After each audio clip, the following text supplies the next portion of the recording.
Hey guys, welcome to All Time Gaming. I'm Chris. I'm Jamie. And I'm Alex, and we here at ATG Towers are divided when it comes to Christmas. ATG Towers? That's where we live, Chris. Some of us think of it as the most magical time of the year, like me. While others see it as little more than the day of the year you're forced to make yourself broke buying stuff nobody wants for people you barely like. But today we're ignoring those people because it's nearly Christmas, and you know what that means. Christmas games. And here are our pick of 6 festive games that everyone can enjoy. For 50 weeks of the year, Overwatch is just your average, enormously addictive and successful gaming juggernaut. But for 3 magical weeks, Blizzard lives up to their name and bring a festive winter spirit to you, preferably at the end of a big gun and after a ton of loot boxes. Yay. The main event was Mai's Snowball Offensive, a new co-op Maze. I say Mai. Is it May? It's an E. It's May May. Mai. I don't know, because I think it should sound foreign.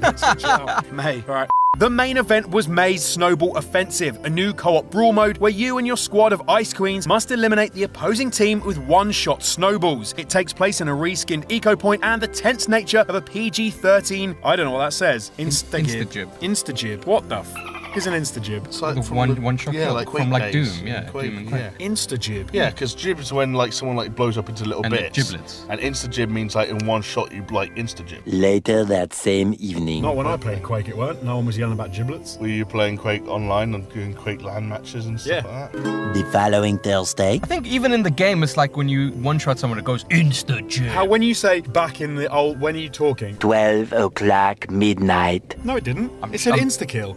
Later, in the void. It takes place in a reskinned eco point, and the tense nature of a PG-13 Instajib game makes it a pretty cool Christmas present. But that's not what you want from Overwatch, is it? You want skins, loads and loads of skins. Santa outfits for May and Torbjorn, a Yeti for Winston. This is of course in addition to emotes, victory poses, and additional voice lines to deck the digital halls. It's a fun little offering whose limited time period meant that it didn't outstay its welcome. I may have an issue with loot boxes, but I have to admit these were kind of sweet. Sometimes that's what I'm in the mood for. Snowy Just a bit of Christmas frivolity. The whole reason Dawn of the Dead was set in a shopping mall was to provide commentary on the West's zombie-like consumer society. Ah. Smart. Yeah. 28 years later, Dead Rising came out and also parodied the commentary on consumer society. A decade after that, Capcom released Dead Rising 4, a commentary on the consumerism of Christmas based on the parody of the commentary of the consumer society. Deep. Super meta. I think you lost me in the middle there, but you brought me right back at the end. Thank you. Frank West is back in Willamette Mall, back to kicking zombie ass, and this time, it's Christmas. West uncovers a plot by a private military corporation to recover a monstrous creature called Calder in order to breed a species of cheap, docile labour. A plan that can't possibly backfire. What could go wrong? I can't see it going badly. I just don't understand what's happening in a mall, though. Well, you can go around the whole town this time. If you're one of the 4 fans of Dead Rising 3, then Sharp. Wow. Then Dead Rising 4 has much the same style of gameplay. It's still all about plowing through literal hordes until finding yourself going up against a maniac, usually in a silly costume, even if the maniacs were kinda almost not maniacs at all, but whatever. But let's face it, the weapons were still the main draw, and some of those have a suitably festive flavour. The electric wreath, the acid trap Santa, the snow cone maker. It gives cleaning up Willamette Mall that particular Dead Rising feeling. You know the one. I do know the one. The Yeah. one that tingles in between your legs. That one, yeah. Yeah, bro. That feeling that while all this is very silly, it's also a lot of fun. It feels less like a chore and less about survival than it does killing for killing's sake. And while some people want time limits and all that I don't care that much. And that kind of catharsis is just what we need after having to deal with family all Christmas Day. Right, guys, what could be more Christmassy than arms dealing? Chestnuts roasting on an open fire. No. Children singing carols at your door annoyingly until you throw coins at them to go away. No, nothing could be more Christmassy than arms dealing, especially if Borderlands 2 has anything to say about it. How Marcus saved Mercenary Day is the tale of how a rotund tightwad Marcus Kincaid lost a large shipment of guns and hired your stupid ass to go and retrieve them. I can feel the spirit of Christmas already. It's just so heartwarming. Ah, but Mercenary Day isn't Christmas, I hear you moan. Well, yes, I mean, you know, but let's face it, this was an opportunity to bring out some seasonal DLC and cash in on that gift money from relatives. Although you see, that would imply that Mercenary Day isn't good, which would be wrong. Very, very wrong. I mean, yeah, it's short, yes, but it's filled with enough to keep you occupied for a decent amount of time. Everything has been given a jolly makeover. The snow-covered town of Gingerton has Christmas trees everywhere. Wrapped gifts litter the level, ready to be plundered, and even some of the enemies are actual snowmen, including that abominable bastard Bastard, Mr. Tinder Snowflake, and his magical hat of hatred. Loving these names though. It's atmospheric and full of the fast-paced loot and shooty fun that has made the Borderlands name. If you liked Borderlands 2, this is just quite simply more of it, which is always a good thing. It doesn't try to reinvent the wheel or try a completely different tonal shift as with Tiny Tina's Dragon Keep. Some would use Christmas as a chance to elbow in a sugary tale of goodwill to all men. Borderlands at least knew what their audience wanted, and what they wanted was to shoot some snowmen in the face. Jamie, I got a Christmas present for you. Yeah? Yeah.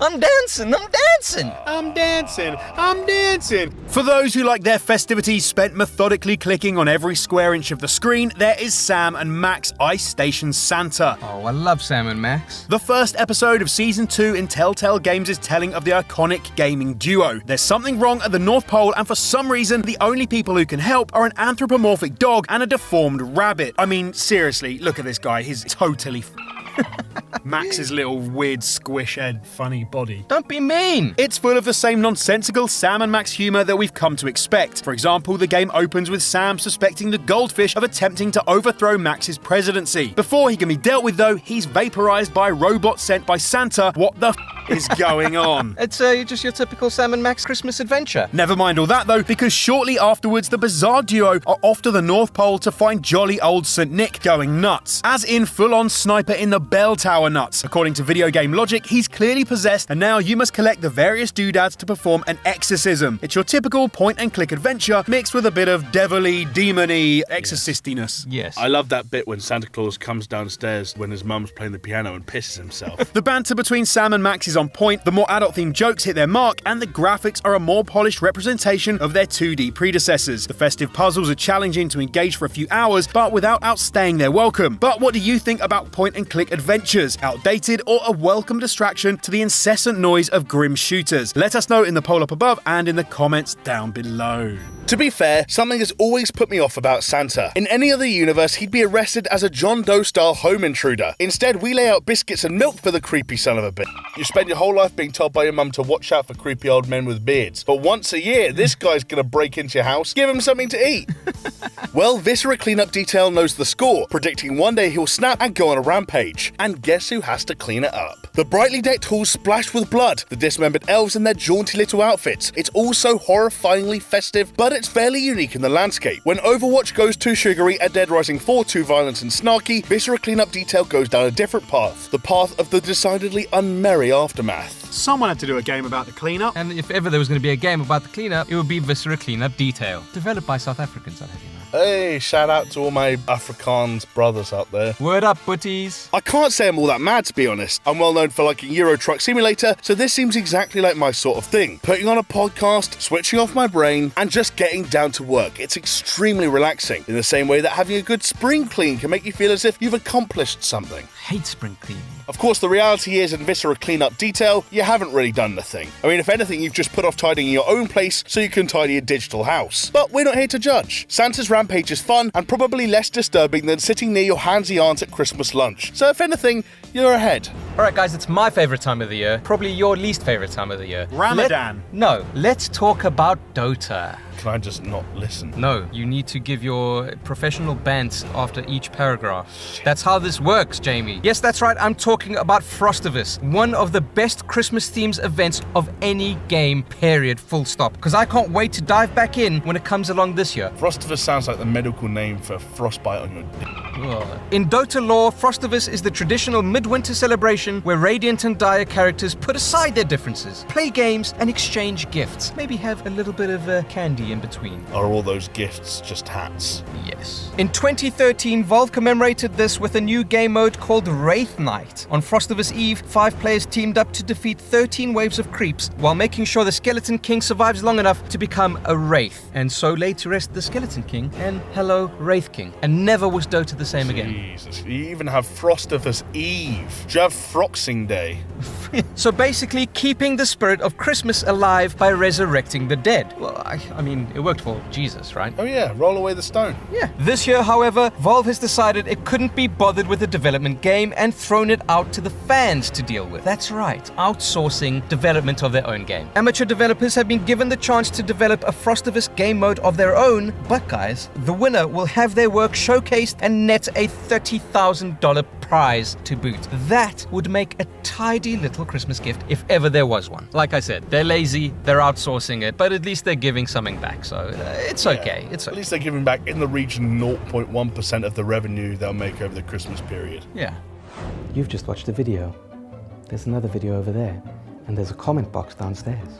Not this downstairs, underneath the video. Write something and make it good.